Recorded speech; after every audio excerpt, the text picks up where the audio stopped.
دي مش مجرد قصة هنحكيها، ده مواقف هنتعلم منها. ولازم الكلام اللي في القصة تسمعه للنهاية، لأنك ممكن توصل لمرحلة مهند أو أطفالكم أخوك أختك للميول المرفوض. أهلا بالأصدقاء. دايما الأهل هم السبب الأول والأخير إنه يطلع ابنهم شخص مريض نفسي أو عنده مشاكل نفسية. فأنا النهاردة جايب لك قصة مهند. مهند كان بسبب أفعاله وقلة اهتمام من أهله وعلى إنه اجتمع بأشخاص مش كويسة وصلته إنه يبقى او وصل للميول المرفوض عشان ما نتحذرش. فكل ده اجتمع وخلاه يوصل لكده. فتعالى نخش في التفاصيل وكلام مهم لكل الناس. الساعه بتدق 5 صباحا والشمس لسه ما طلعتش، لكن مهند كان بيصحى كل يوم في نفس التوقيت قبل حتى ما يصحى نور اليوم. عينه كانت مشتعله بالقلق وراسه دايما مليانه افكار مش قادر يفهمها. ده كان الصباح المعتاد بتاع مهند قبل ما يطلع من السرير ويرتدي ملابسه في صمت تام. مشاعر متضاربه جواه مش عارف يفسرها، وهو مش لوحده، عنده اخوات واب وام، لكن كان حاسس انه في عالم لوحده. من صغره في البيت بيحس بحاجات غريبة، حاجات مش قادر يشرحها لحد. وهو صغير كان دايما بيشوف مامته وابوه مشغولين بأمورهم الخاصة، مفيش اهتمام حقيقي. كان بيحس انهم مش شايفينه، مش ملاحظين انه موجود ولا مهتمين انه يبقى جزء من حياته. وفي يوم من الايام في المرحلة الابتدائية قرر انه يحكي لامه حاجة حصلت ليه في المدرسة. عادي جدا، في حاجة كتمت جواه لفترة طويلة جدا، وقرر اخيرا انه يحكي. بس الرد كان صادم. امه قالت له انت ازاي تفكر في حاجة زي دي؟ ده مش طبيعي. رد فعلها كان جاف جدا ومفيش احتواء. رد فعلها مثل السكين اللي قطع قلبه. من هنا بدأ مهند يحس ان في حاجة غلط. بدأ يسأل نفسه ماذا لو كنت مختلف؟ هل انا زي الناس التانية؟ الجرح كان اعمق مما تتخيل.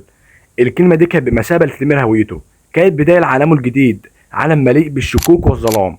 ودي كانت اول غلطة، وهو ان مفيش حد بيسمعه، مفيش حد بيقول له قول يا حبيبي اللي في قلبك، ايه اللي انت حاسس بيه. في وقت لاحق مهند كان بيعيش معاناة داخلية غير مرئية. في المدرسة كان بيحس بشيء غريب، وهو بيشوف زمايله في المدرسة كانوا بيتصرفوا بشكل طبيعي، لكن دايما كان حاسس بحالة من الفصال. كانوا بيلعبوا مع بعض، بيضحكوا وبيهزروا، لكن هو كان بيشعر انه كل شيء حواليه غريب. كان بيحاول يشوف مكان وسطهم، لكن كان حاسس انه عامل زي الظل وسط الاضواء الساطعة.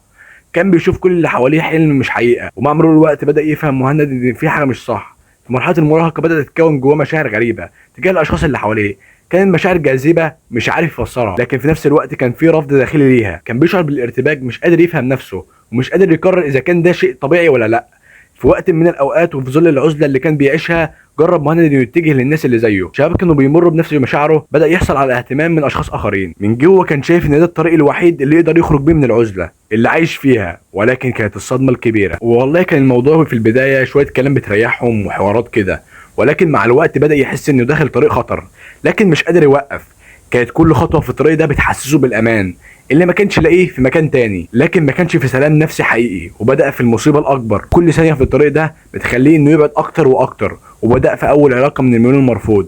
شعر بشيء زي الأمان لأول مرة في حياته، لكن الأمان ده كان وهمي، ومش ده الأمان اللي هيديله الحياة، لكن ده الأمان اللي بيخفي فيه خوفه من نفسه. وكانت العلاقة اللي من الميول المرفوض دي مش لأمان حقيقي، بل كانت هروب من الفجوة العميقة اللي جواه. ما كانش قادر يتوقف عن التفكير في ماضيه اللي مليان معاملة جافة من أكتر الناس اللي المفروض تديله عطف ويكون الاوائل في تفهمه على مبادئ الحياه. وكل ما يمر الوقت بدا يحس ان كل اللي بيحاول يهرب منه بيطارده اكتر. بدا يحس بالندم، مش لانه دخل في علاقه شاذه، لكن لانه ضاع في عالم كان لازم يخرج منه من البدايه. بدا مهند يعيد تقييم حياته وعرف انه كان بيعاني من شيء اعمق. كان مش بس جرحه في الطفوله، لكن كان جرح نفسي عميق تم تشويهه عبر الزمن.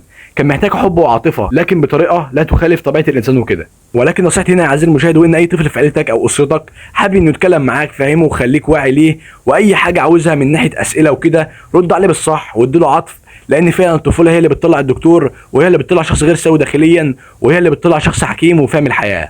طالما وصلت لهنا احب اشكرك، وما تنساش تعمل لايك للفيديو والاشتراك عشان يوصلك فيديوهاتنا اول باول. وكان معكم ياسر ازامل من قناه معتز بالفكره.